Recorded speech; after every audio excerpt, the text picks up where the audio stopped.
Ladies and gentlemen, fellow travelers, welcome back to In the Eyes of Truth, the English edition. Back with us is Thomas Penn. For those of you who don't remember who he is, he's former U.S. military. He is a journalist for RT, and he's stuck in Germany. Hey there, entrepreneurs. Are you feeling the squeeze from increasing regulations and higher taxes? Maybe you've noticed the growing instability and thought there has to be a better way. Well, you're not alone, and that's exactly why you need to consider offshoring your wealth now. Imagine a life where your hard-earned money isn't constantly under threat from unpredictable government policies. Sounds pretty good, right? Let me tell you. It's not just a dream, it's a smart strategy. Here at Exit Strategy, we specialize in helping entrepreneurs like you protect and grow their wealth. We navigate the complex world of international finance so you don't have to, from setting up offshore accounts to advising on the best countries with favorable tax laws. We've got you covered. Now, I know what you're thinking. Offshoring sounds risky, maybe even a bit shady, but the truth is many savvy business owners are already doing it. It's not just about dodging taxes, it's about creating a safety net for your future. Imagine diversifying your assets across multiple jurisdictions. When one country faces economic downturns, your wealth remains secure. Think of it as an insurance policy against the uncertainties of life. And let's not forget, having a portion of your wealth offshore can open up opportunities for international investments. You're no longer limited by the economic climate of a single country. You can tap into booming markets around the world, maximizing your returns. But here's the kicker. Time is of the essence. With increasing global scrutiny and tightening regulations, the window for easy offshoring is closing fast. The sooner you act, the better positioned you'll be. So why wait? Protect your wealth, secure your future, and explore new opportunities with Exit Strategy. Don't let the rising dangers in the US economy catch you off guard. Reach out to us today and take the first step towards financial freedom. Because when it comes to your wealth, playing it safe is the riskiest move of all. Thanks for watching, and remember, your future starts with the decisions you make today. Choose wisely, choose Exit Strategy. Catch you in the next video.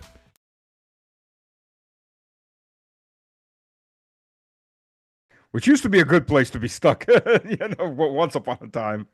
But apparently, we were just discussing heating. Because Thomas has an old house that he was thinking about rebuilding, tearing down and building a new one. And there's a lesson in that when it comes to gas heating. Fill us in. Yeah, we were talking about gas just before we started and the heating systems here. And yeah, basically, if you rebuild the house or you renovate, you're prohibited now from using uh, gas heating system. That's what I have. That's what's been here. The entire infrastructure in the area I live in is built around gas, natural gas. And so anybody that wants to rebuild or they're basically forced to use the heating pump system. That's what they want to force on everyone. And for Um, those who don't know what the heating pump system is, yeah, I mean it's just a complicated system. Generally, I mean in the long term, you could save a little bit of money on it, but it's very complicated, and if something breaks, it's very expensive. It's very expensive to install. Um, and it's the a. gas prices, I mean, Mhm. they were a function of, they were cheap. Or when they weren't cheap, they were clearly they were cheaper in Russia. I mean, but Yeah. comparatively, I mean, for years the gas prices were okay, but now for these last few years they've just gone through the roof, as you know. For And those who don't know what a heating pump system is in this case, it's not like an American heat exchange that just block that you have outside your house. It's a system where you've got pipes that go down into the earth. They can go, I think, about 30 meters, some of those pipes, and they do a heat exchange. uh, So, for, that's what the Germans called Erdwärme.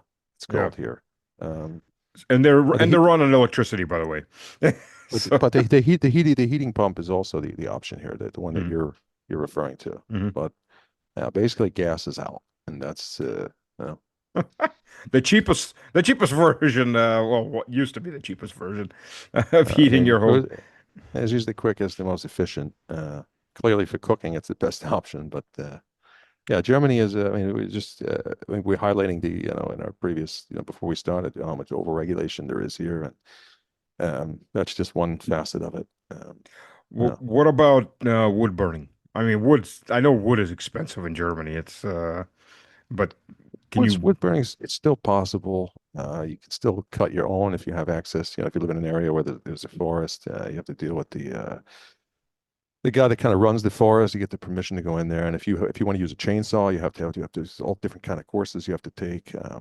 So yeah, I mean it's still possible to heat with wood. You can still buy it. It's kind of frowned upon. The Green Party when they had more power here. It was out in the country, people do it. That's what country people do. So what um, about coal? coal. Years ago here, I do remember people getting coal dropped to their house. They still heated with it. They Hmm. drop off what they call in Germany like you know come out to their driveway and there'd be a big pile of coal there. Oh yeah, They they do that in shovel it. Russia too. You can order Yeah, coal if yeah. you really want it. You can still do it here if you really want it, but basically that's a thing of the past in this country. There's nobody I know around here that heats via coal anymore. There's still a lot of places in Russia that heat via coal just because they don't have gas lines run to them. The problem is, they talk about Russia's not is only like a 40-50% gasified, which is true. But when you get a village, God only knows where. Nobody's gonna run, 100, 200 kilometers of pipe Uh, just to get to one village that's got like 20 houses there. Sorry, it ain't gonna happen. yeah, The that's cost pretty. is Yeah, prohibitive. yeah. You know? Germany compared, on a geographical scale is minuscule compared to Yeah. Russia. And same thing with the United States. I mean, we have different types of options all over the country. But in this Um. country, it's relatively easy to network everything. Yeah. Yeah. So okay. So yeah, there's coal. Okay. What about burn like the Poles were doing for a while, burning trash, uh, No, or I've never burning seen that. shite? I've never seen that here. I mean, people to still in the country. It used to be even burning if you had in the fall or the springtime, you have springtime cleanup in the garden. Hmm. You could in most of the country, you take the stuff out to the garden and burn it. Right. A lot of sticks, branches, Right. leaves, Right. whatever kind of junk you had to burn up. And even like in my municipality now, they've made that illegal. You can't burn stuff anymore. So you get to baggage it up if you want to get rid of it. Take it to the recycling facility. And but trash, no, I've never seen Wait a minute. anybody Wait a minute. burning Recycling trash. facility for what? Leaves and twigs? Yeah, like a There's a recycling recycling facility. facility for wigs, leaves and Yeah, twigs. yeah, there's recycling facility I mean, you can everything here. What would These they they're recycle them into new trees? somebody's making money off of it somewhere. Uh, Oh, good Lord. Germany. I mean, I lived in Germany when I was in the military, and I knew some of the asinine rules, but I think it's gotten yeah, so much worse than anything from the 90s. yeah. Did you ever see that the meme with the European bottle on it and the plastic bottle and there's like two tabs that connect the cap Uh-uh. to the bottle. So the cap you can't just unscrew it like you could in the United States or Russia. You have to take the cap and then you have to like rip it off the if you want to take the cap off, you have to like remove that's the kind of thing they're concerned with here. Um, So, and it's so, it reaches into every facet of life. It's just a good example of um, what people have to put up with here. so when there's nothing else to heat with, I mean, I do remember they were making commercials back in, I think, what, 22, with little grandma and her little I uh, know. ceramic pots that she was setting up and with a candle in the middle. Which, by the way, there was a warning in Russia: don't do this because that commercial went everywhere. And everyone was laughing. Like, don't do I, that. There's a high chance of a yeah. fire because Assad builds up and then poof, and you get But a I think, fire yeah, from that. there were people actually doing that. I bet there were more pensioners. I think that people that actually literally couldn't afford the heating bills anymore. We had at one point here they come down a little bit, but I remember my former in-laws. They had, I think their gas bill went from the monthly bill went from I don't know what they were paying like 80, and then it shot up to about 500 a month Wow. and 500 euros. And mine now is about I pay what do I pay 380 a How month how for big is your gas. house? Well, it's not that big. It's about 150 square meters. Okay, so it's Yeah. 150 square meters. It's a European wall, so it's probably about that thick, maybe Yeah, thicker the house was block built. or Yeah, the house was built in 1935. okay, It's so brick, yeah, solid brick walls, so they can take an right. artillery shell, maybe Yeah, I 120 mean, millimeter, anyways, even not uh, 155 or 52. But okay, so and it's costing you how much right now? right now I pay three. I'd have to look. It's three like 380, And 380 what a temperature year. do you keep in the house? I mean, I don't keep it around. Hell, I don't even know. I just go in there and make sure it's warm. It's like 18, 19 degrees, 20 degrees. In the winter, I keep it up there like that. And winter where you're at is probably what about -10? Oh no, it's not even that. It's quite mild here these days. We Okay. don't get snow is a rarity. I mean, Wow. That's the Germany I used to remember. yeah. Okay, let's But compare. that was in Uh, Bavaria. Where were we at in Bavaria? Or I was in Bavaria. I was in Vilseck, Kasern, right huh. beside. Well, we were about 40 something kilometers from Nuremberg. Yeah, I've been there plenty Uh, of times. actually, there was about 100 kilometers from Nuremberg. We're 50 kilometers from Hamburg. Yeah, I know Nice right little where it's town. at. Yeah, I've been there. Uh, I've been there lots of times in my life.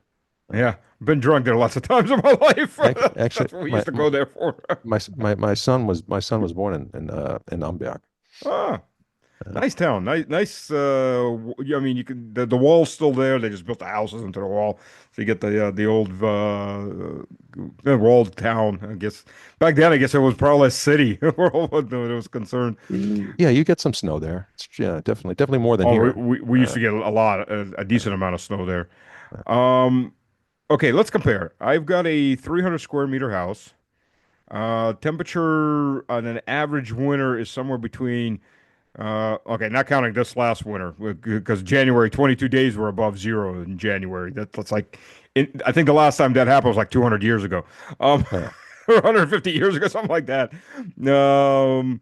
Or maybe actually, I think January is probably the most warmest January in recorded history in like the last 300 some years. They've been keeping records.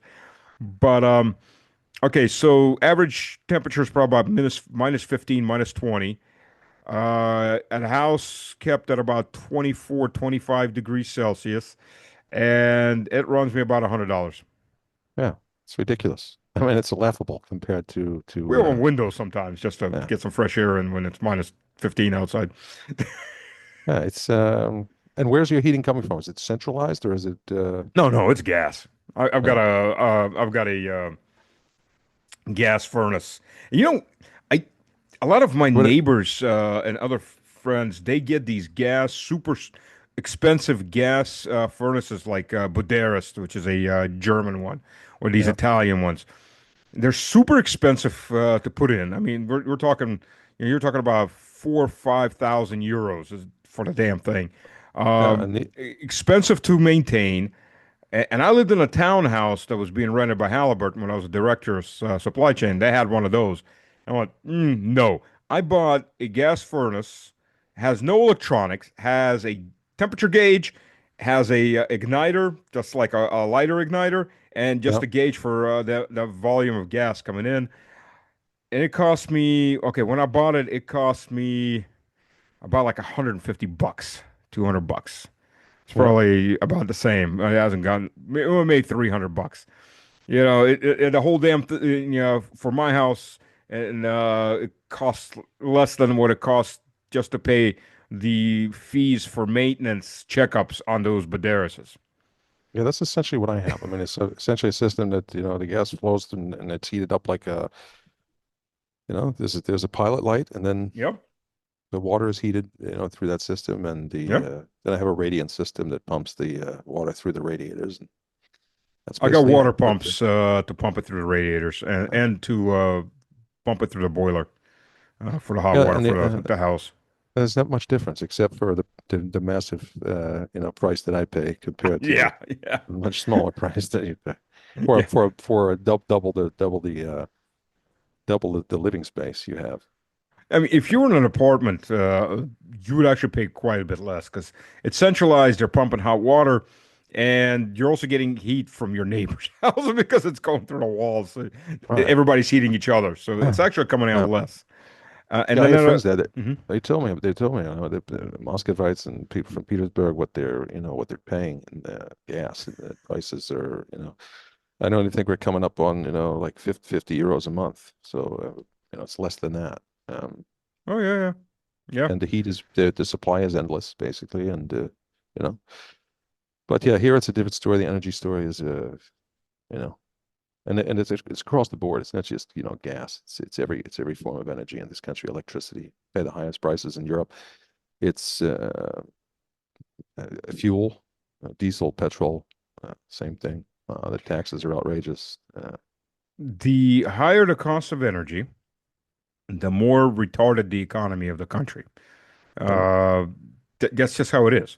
Because if you look at the way humanity grew up, you had human power, which was pretty expensive. Then you went animal power, which got cheaper, but it's still pretty expensive. So you have limited amount of growth. It's Yeah. retarding your growth.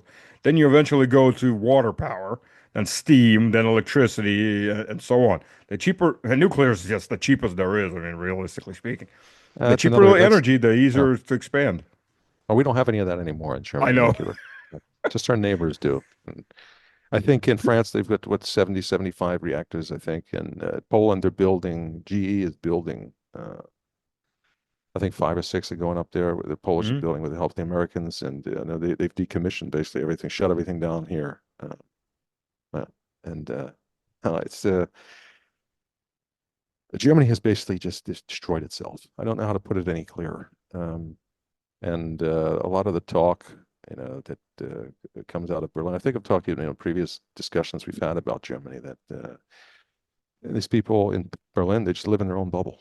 And that's really, I mean, the politicians that run this place, this country. And really, you see the same thing when it comes to geopolitics and economics and Russia, the way they address the country, the way they address the current situation. Uh, yeah, we've talked about it before. Now you've Mhm. got Merz wants to send, put no restrictions on tourists. I mean, and it's just they live in a fantasy uh, where they still have some power, something relevant to say. I think it's just really a struggle for relevancy. They're trying to make themselves relevant again, and they just don't have the capacity for it. I mean, look at the situation with Taurus now. Yeah. That's what okay. We take the German military into account. Before the new Bundestag, the new parliament was came to be. They are going to push this last minute thing through to change the constitution and basically print up $1 trillion, out of thin air. Well, And the they're plan, taking pensions, as far as I remember. They said the pensions funds the are going big, to get invested in it too. the whole pension system here is a disaster. It's just, but at any rate, yeah, they just print this money up, and at current, where we stand now, the German army couldn't even defend Berlin. We've talked about that before in Yeah. the past. They got no nuclear arsenal. They have no ability to project power. Um, Yet they want to deliver this. And the new chancellor is hell bent on it. They want to deliver this, Taurus, this mid-range weapon system that can hit targets in Moscow and other, Russian cities from within inside of the Ukrainian territory. And for me, the way I look at it is it's just absolute delusion. These people live in a world of delusion.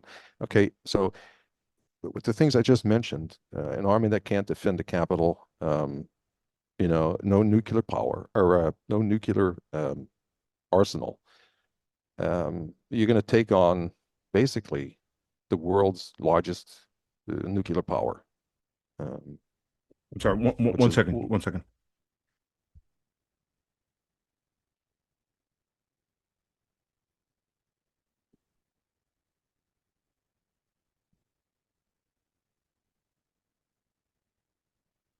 Family came home and I had my office door open, so for the uh, air to uh, move. But I don't have air conditioning in my office. Probably need to put it in. But I could hear them, so I didn't want uh, the voices yeah. filtering in and disrupting. Yeah. So anyway, I mean, that's where we stand here now in Germany, and you know, the idea is they print this money, and I mean, the talk is tough, but there's nothing to back it up. And they print Well, this money. Their idea is to rebuild the German army. right. Okay, so but even if you print all this money up, you finance all this stuff with this, cheap fiat you print out of nothing. You still have you don't have the will throughout the society. That this kind of fighting spirit that exists and still in many parts of the United States, it exists certainly in Russia. It just doesn't exist here. The society's been pacified over the last, since basically the end of the Second World War, and there is no really the spirit is just not there. So I mean, you can't, you could print all the money you wish and then purchase all the military or fund all the purchase the military equipment that you wish, but the fighting spirit, you can't print that into existence. You That's know, something that's born of a solid, strong society. It doesn't just, you can't just create this thing out of nothing. It takes time, and it's just not here. I had a German analyst tell me a couple months ago. He thinks, or as far as he understands, they're going to build the army, and they have the fighting force. It's just not German. All the combat age refugees have poured in there, and they're going to get the power over the German people because they're going to be in the military, and the military has the power, of course, because it has the guns. I mean, you can look at it that way. I mean, but even those people, the people that come here, I think we discussed this as well before. I mean, there's a lot of false incentives that have been, provided for people to come to this country. It wasn't like it was, it's not like it was in the United States 150 years ago, where you came to the United States, there was pure freedom, but you Mhm. either sank or swam, and that's not the case here. The people Oh come yeah, for the handouts. They don't come here because they love this country. They come here for those free handouts. It's not like they're gonna, yeah, yeah. they're gonna pull those people. It's the same reason that they're trying to bring them here, and then they want the hope of the government is that they can get them into the labor force, and then eventually they'll contribute and pay into the social safety net programs that are collapsing, like the pension system. And you could apply that logic to to military service as well. They're not, you know, people have to come here willingly. You have to offer something that you have to offer the freedom and the opportunity, and it's just not the case here. And people don't. The same logic applies to military service. They're not here because they love the country. They want to serve it. Um, well, I mean, if they want to try to create some type of mercenary force, but it's just a pipe dream, in my opinion. Uh, Russia and has created this kind of momentum through this organic growth and effort to preserve its sovereignty. The fighting, the will to fight is there. It doesn't exist here, really, in Western Europe anywhere. And yeah, I mean, Russia just has the momentum, and we are basically on they're on the up and up, and we're on the decline, and there's no reversing that. It's a product of, in my opinion, mainly the monetary system we've had in place for the last 50 years. Mm. There's another way of looking at it, though. If you want to take a comfortable society, middle class, comfortable society, and get them ready for a war, you do exactly what you're doing now. You bankrupt the economy, except for the military sector and the military industrial sector. So if you want to feed your family, you either go in the army or the services that service the army, or you go in the military industrial production as the only two sectors grow. And the German sector, military industrial sector, by statistics, from 23 to 24 grew 40%, grew over 40% actually. Yeah, I mean, So their jobs. Germany does have a robust kind of, if you want to call it a military industrial complex, like they do. I mean, Mhm. they arms producers. Yeah, Um, yeah, that business has flourished here since the start of the special military operation, because they're supplying the weapons yeah. to Ukraine. But in terms of fighting themselves, using those weapons, themselves, I think that it's just to me, it's a pipe dream that Germany could ever become a nation as powerful as it was prior to 1945. just the world has changed so much, and the mechanisms just aren't in place for that to happen anymore. So I can't take Germany for all their bluster and all the tough talk that comes out of Berlin. You know, and if you look at Ukraine, look at the Hmm. situation there now. I mean, Russia has held back. It's kind of Oh yeah, yeah, uh, it's absolutely. it's played this kind of I don't want to call it a game, but it's kind of a stick and move, and it's kind of a war of attrition. The idea is to wear the other side down. And if Russia or wanted to, if Moscow wanted to, I mean, Ukraine could be wiped off the map tonight.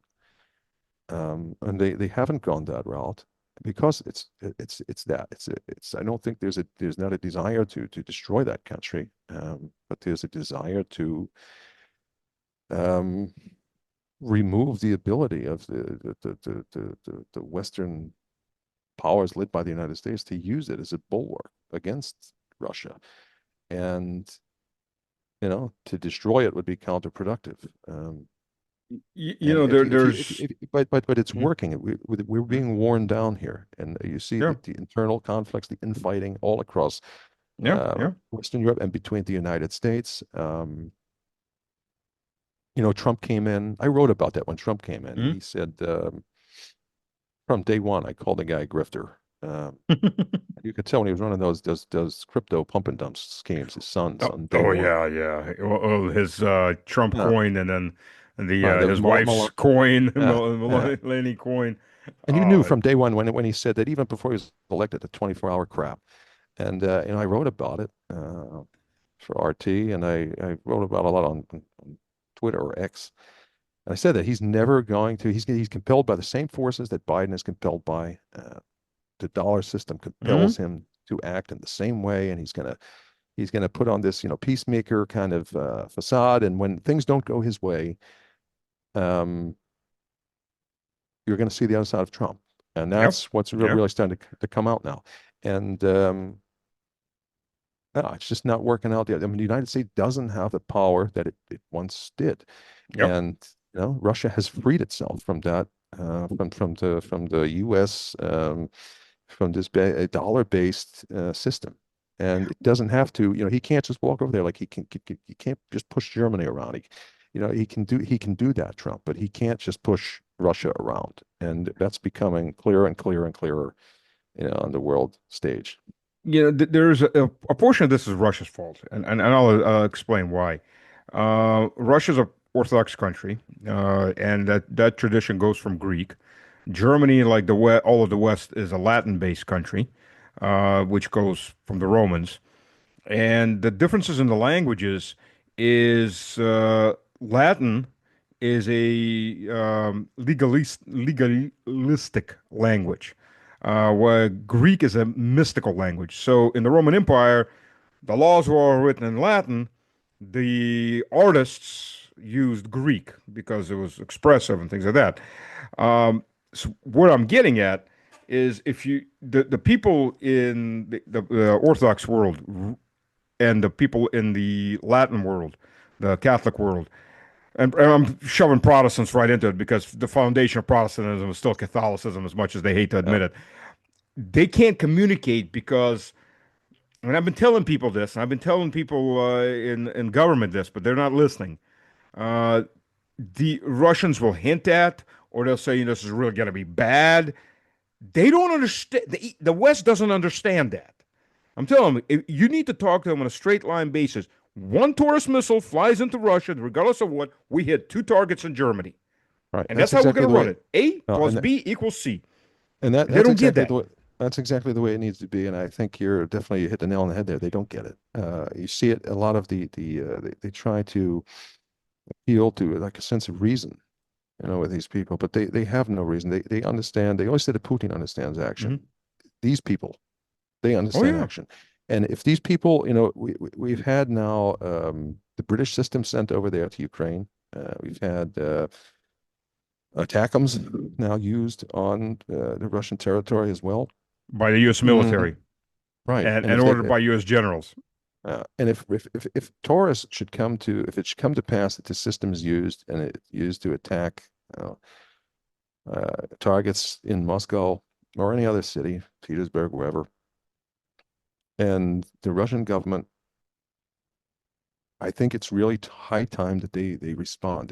They have to respond, um, because well, it's not a game changer. It's true that the system is not a game changer, Taurus. Um, there's plenty of other responses that Russia could take within Ukraine aside from that. But I mean, like the shock value, you can't just keep talking about, well, if you get involved, then it's, this is World War III. These people need to see that there's consequences to these actions, and that the Yeah. citizens of their countries need to see that there's consequences for electing these people. And if you want to go down this route, there are going to be consequences. But But if there's you, if one, it, I'm sorry, but there's one very specific condition that is absent with ATACMS, with Storm Shadows, uh, Scalp, same to missile. The Taurus is a nuclear capable missile. So the cruise missile heading into Moscow, until it hits, you don't know if it's nuclear capable or not, if it's got a yeah, nuclear warhead on there, tactical nuclear warhead, what have you. And by Russian nuclear doctrine, they could wipe Germany off the face of the earth for that yeah, it could before be, it hits. it could be interpreted that way. I mean, it's a highly dangerous game that we're playing here. And uh, like we mentioned before, Germany just doesn't have the capability to back it up. I mean, and they have no nuclear weapons. They have no nuclear warheads. That would have to be, anything that's, nuclear tipped would have to come from, France. Yeah, it could come from France or from U.S. It would have to come with the authority of the, government in Washington. Unless it's Um, France. France could do it. I mean, they could, but I don't think they're going to try anything like that. I don't think they're ever doing Mm. go that route without the express written consent of Washington. But who knows? Maybe. I mean, it's the rhetoric around here is pretty imbecilic at this point. But Look, especially from Germany, it's not France as well, but the Germans. I mean, take the cake for having the no ability CIA to just actually tried to talk. assassinate Putin. I Yeah, I mean, they, mean, they used Ukrainian drones, but the satellite imagery had to come from the CIA. Where his helicopter convoy was when he was flying, that's uh, real time yeah, I've written information. about that before. I mean, that's the only basic option they have left. And I guarantee they regret it. They didn't do it, 20 years ago, Hmm?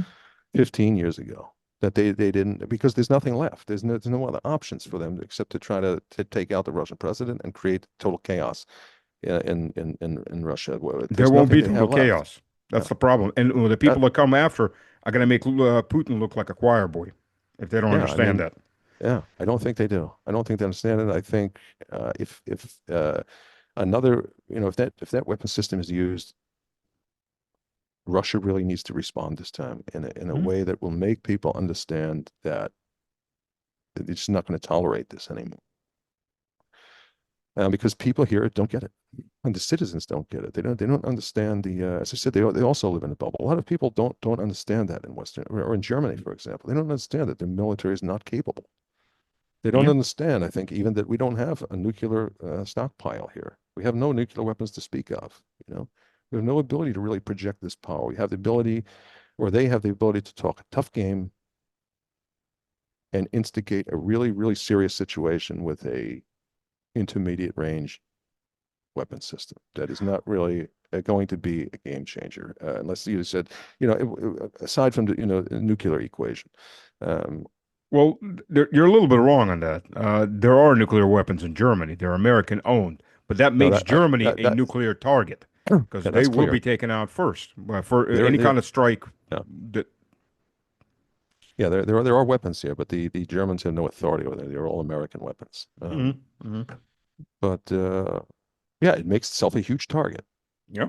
We have a country that's just blustering and blustering and blustering like it's 1939, and they don't have the power to back it up in any way whatsoever. And it's really a danger for the German citizen, a lot of whom are not informed, like I just said. And I think the only way that the Russian government can make it, to drive their point home is they'll have to respond in some way. so that people can understand that there's consequences to these actions, and there are consequences to the politicians you elect. Um, Well, they'd have to respond no matter what because the pressure inside of yeah. Russia is bubbling. People Mhm. want revenge for what's been done. And look at all So, the drone attacks, the terror mhm. attacks in Moscow, the military personnel, former military personnel have been taken out, Yeah, assassinated. yeah. Um, yeah, Thomas, it's a dirty game they're playing. So it is. We are out of time. Time flies fast. uh, Unfortunately. So let's get back to it because we want to talk some more about Merz and what the situation is in Germany. Thank you everyone for joining us. I'll have Thomas back soon. Uh, Situation is developing fast. I'll be heading over there soon. So I'll be leaving Germany soon. I'll be coming to Russia, so we can sit down and talk together. All right, all right. We'll record over beer. That's the best one. All right, Stas. Thank you. Thank you. Thanks Thank you, thanks everyone. for having me. Mhm.